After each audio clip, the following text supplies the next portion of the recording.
Absolutely.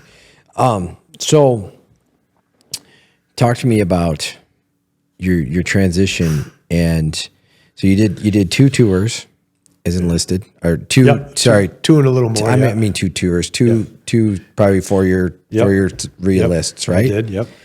And then you decide, obviously the Marine Corps is home for you now. I mean, it's your home, and you're like, okay, I'm going to invest in this. Yep.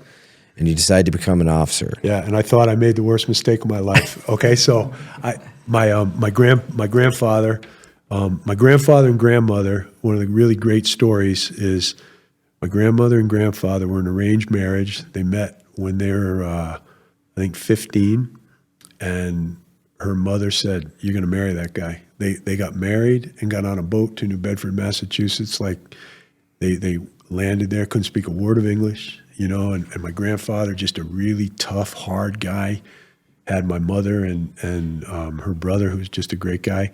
And I remember, so I went to several schools. I was going to several schools to get that degree. It's one of those ones that looks like every easy course, just checking right through to get the hours. And so after I graduated, I remember my grandfather was looking at me and he said, what did you do? He had a really thick Portuguese accent. He used to call me Georgie. Georgie, what did you do? And I said, Grandpa, what are you talking about? I'm a lieutenant. And he said, you were a sergeant. You had respect. You had everything. That was all he knew. He had seen, maybe some movie where there was a sergeant. But, so then when I went up to the basic school, which is where all the officers go, you're there for 6 months. It doesn't matter what you're going to do. You're there. And I remember at the beginning, I was like, boy, all my friends are enlisted guys. I'd had a good run as an enlisted guy. I played a lot of sports. I was kind of a jock in there. And all of a sudden, I'm like, ooh, I don't know if I'm cut out for this. And there was a guy, and he's a legend in the Marine Corps. He's passed on now. His name is Wayne Rawlings. He was a recon Marine like me. He used to call me Big Hoss. Big Hoss. He had a really Southern accent. Big Hoss. He goes, you're just going to get yourself through this now. And so when I love that. That was great. Yeah, he was just this super guy. And we were both, I used to see him, we'd work out a little bit together. He was a real stud too, big Vietnam veteran.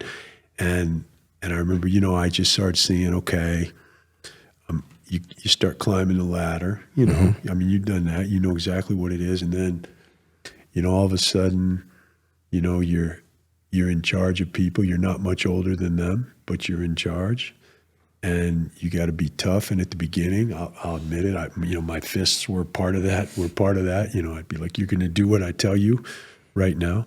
But then you realize that doesn't work. It's like yelling past a point doesn't work. And then, all of a sudden, you'll, I'll just give you a really good example. I was a lieutenant, and a kid that really liked me, he was in my platoon. I didn't pay any more attention to him than I did anybody else, but he got killed in a car accident. So, we were, what do you do, and how are you going to do it? And so I got a note, and there was no email or anything in those days. I got this note from the battalion adjutant, who's like the admin guy, and he said, they've requested that you take the body home. And I said, okay, all right. And so it was in Iowa. I'm a New England boy. I'd never really been much in the Midwest. So I take that body home, and his parents came to meet us, and they were like, oh my gosh, Lieutenant Bristol, it's so great, that you're here. You and John, the guy's first name was John, you and John have such a great relationship. And I was thinking like, ooh. I mean, I don't remember talking to him any more than I did anybody else. So they said, would you like to stay for dinner? And I said, yeah, okay, sure. And it was like a great Midwestern meal, big thing. All these people are looking at me, and so I'm nervous. Like I'm kind of like, what am I gonna say? So we went into their living room after they were eating, and they had these huge slices of apple pie. That's what I remember. They were like really, really big, and everybody's sitting there, his whole family. And I was looking at pictures, and I see a picture of me and him. And I'm kind of putting my hand on top of his head, and I remembered where it was. We were in a tug of war. We were doing what they call a field meet, and he and I were in the tug of war, and we won it. And somebody snapped that picture, and she said, "Boy, I bet you remember that picture, don't you?" And I said, "Oh, yes, ma'am, I remember it was a tug of war." And I was just getting really, really nervous. So anyway, she said, "I want to show you on the back." So she flipped it over, and there was a letter that he had written. And it said, "Mom and Dad, best day of my life. Praise from Lieutenant Bristol. He's the biggest, fastest, and strongest guy that I've ever met. All of us want to be like him. And to think that he took time out to tell me how good I pulled." He goes, "Please put this picture up and leave it up." Wow. And I remember so I went outside, and it was like a nice night and all that. And I was thinking, I don't deserve that. I don't deserve it. So I told his dad, I said, I didn't even really know him any better than anybody else. He said, "It wasn't your job to know him. It was your job to inspire him, and you certainly did that." And, when something like that happens to you, all of a sudden, it's like when you got binoculars, and you can't see, and all of a sudden I'm like, okay, this isn't just about the great climb of G.H. Bristol to the top of the pyramid, right? And Right. And it's the same thing, And then later, when you're a lot better at it. So we were in Fallujah, which is a bad place, and I'm a colonel, and I got this guy, J.J. Garcia, and he was my driver, motor T guy. He wasn't a special ops guy for sure, but he was a good driver, and so all of a sudden they start firing away. It was Al Qaeda, and everybody, we got out. By then I'd been in a lot of shooting, and so like a lot of young guys, and you know this, you naturally shoot high. You start killing those clouds real quick, at the beginning. Mm-hmm. So I looked at him. I said, "Garcia, you're shooting clouds." I said, "Put the weapon down and shoot a couple into the ground." And all of a sudden he looked at me. And he was a very respectful guy, and he said, "Yeah, that's fine for you to say. You love this. You love this." He said, "Me, I just want to get back." And he was like this. And so I was, there, like kind of on top of the Jeep top firing away. And I was having a pretty good day there too. I remember I just took my hand off the thing, and I was going about like that. I said, "Okay, do you see, Garcia? Do you see?" So later, he came in and he said, "I'm kind of embarrassed that I said that." And I said, Get away from me." And I said, "Just get away from me." And then he kind of looked hurt. I said, "This happens to everybody, buddy." I said, "Now you can go to home and tell everybody how brave you are." He goes, "Is that what you do?" I said, "Every day," like that. And then the other one is I have a kid. So same, we're in Afghanistan, and we were given these big re-enlistment bonuses.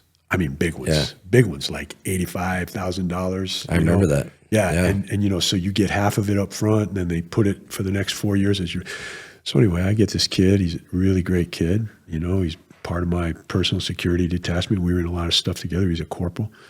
And so the career planner comes in, we're all in Afghanistan, and his job is to keep re-enlisting, mm-hmm. and we're in competition with another colonel, who's going to do more.